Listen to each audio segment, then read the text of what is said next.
At this time naman po lilinisin ko yung aking bike dahil nga po puro buhangin, kaya naisipan ko nga pong bumili ng gasolina dito po sa amin.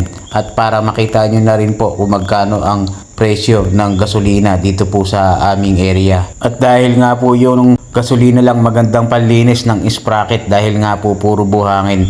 Kaya pagdating ko nga po dito sa may bentahan ng gasolina, nagtanong ako kung po pwede yung $1 lang. It's okay, $1 only? Okay. Yes, because for I clean to my bike. $1. Yeah. Okay. Thank you. How much the 1 liter today? How much 1 liter for the $6. $6? Oh. Thank you. Okay yan, alam niyo na po mga kabayan kung magkano po 1 litro ng gasolina dito po sa amin sa area ko sa Jos Bonday. Talagang medyo may pricey po ang mga bilihin dito. Dahil nga po nung nakaraan, di po ba nung na-vlog ko isang sibuyas $4. Isang piraso lang po yun at tinitimbang pa.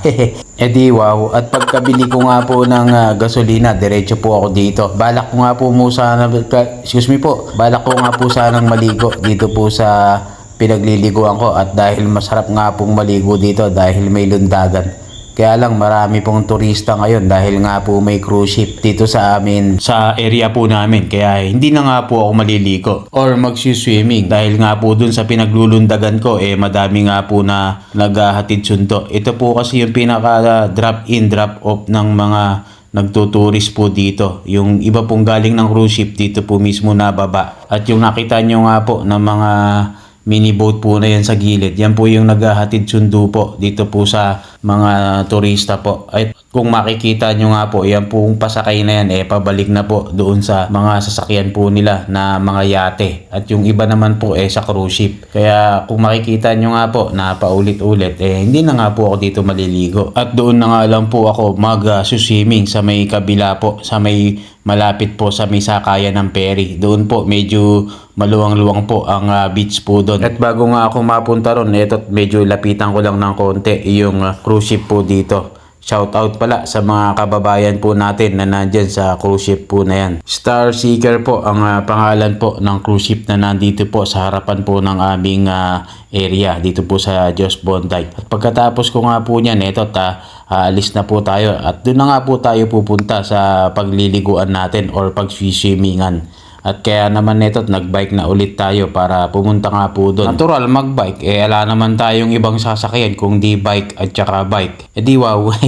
At dito nga ako nadaan sa may isang pinapasyalan nila na Foxys na sikat dito sa aming area, na pinupuntahan nga po dito sa aming cruise ship ng mga nasa cruise ship para lang mag-inom. Maganda rin po kasi ang ambience doon, lalo na pagkagabi may live band at saka may mga nagpe-perform. Kaya marami nga pong turista na napasyal doon. Dahil ilang beses ko excuse me po, at ilang beses ko na nga rin po yun na i-vlog na paulit-ulit pagka mayroon pong may mga live band doon.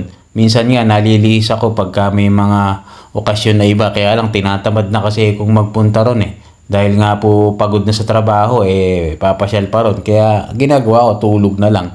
Pagka minsan nayaya ako ng mga tropa ko dito ng mga local, sabi ko next time na lang, pero hindi naman ako napunta. Ipapahinga ko na lang kaysa pumunta ron magpuyat. At least napahinga pa ako. At heto na nga, papunta na po ako dito sa pagliliguan natin or pagsiswimingan. Kaya naman pagbaba ko rito naglakad-lakad lang muna tayo para puntahan nga po yung ating pagliliguan dito nga po sa area po na to.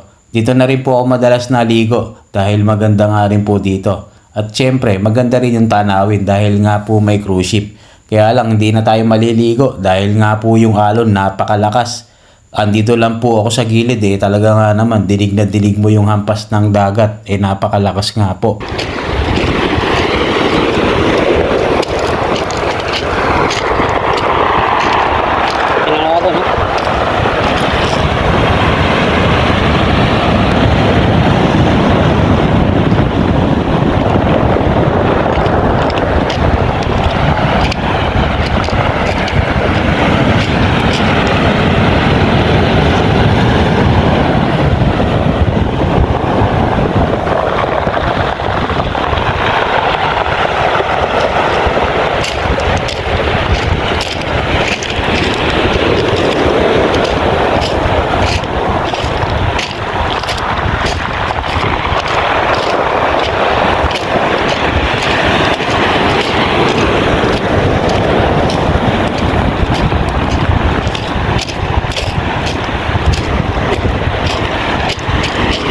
Kung nadinig nyo nga po kung gaano kalakas yung hampas ng alon ng dagat, parang galit na galit. Kaya hindi na lang po ako naligo or nag-swimming. Baka mamaya, aksidente pa tayong tangay ng alon, maging kwento na lang tayo.